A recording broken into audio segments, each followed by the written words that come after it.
A trial has been held for a Chinese man accused of poisoning dumplings which sickened 10 people in Japan, Japanese and Chinese media say. Factory worker Lu Yueting admitted putting insecticide in frozen dumplings that were later exported to Japan, Xinhua news agency said. The 2008 incident led to a scare over Chinese food and strained diplomatic relations between the two countries. The trial comes as a senior Japanese minister visits China.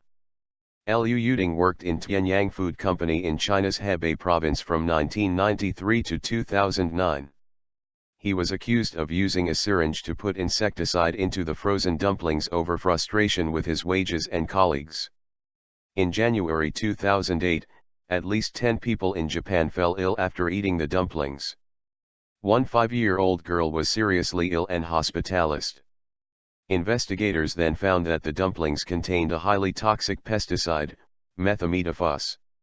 Diplomatic ties were strained as both sides debated whether the contamination occurred on their territory. Mr. Lu was arrested and charged in China in 2010. On Tuesday, his trial opened in Xinhua, Hebei. Mr. Lu pled guilty and apologized to the families of the victims. He said he had not thought that his actions would have such a big impact, and hoped the court would be lenient with him, Chinese state-run news agency Xinhua reported. His lawyer said that Mr. Lu had cooperated with the authorities, shown remorse, and had no previous convictions, and the court should take that into account, Xinhua added. The trial concluded within 3 hours, although no sentencing date was announced. Summit call.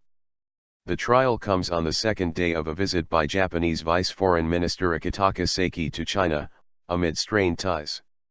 Sino-Japanese tensions have been heightened due to a territorial dispute over an uninhabited island chain in the East China Sea. Shinzo Abe, Japan's prime minister, has been seeking to improve relations, and has called for unconditional, frank dialogue between the two countries. Isao Iijima, an advisor to Mr. Abe, said on Sunday that a leaders' summit could be held in the not-too-distant future. However, a Chinese government official appeared to rule out the possibility of a summit anytime soon. The official, who declined to be named, told state-run newspaper China Daily that Japan was brandishing empty slogans and that the statements were based on the needs of Japan's domestic politics.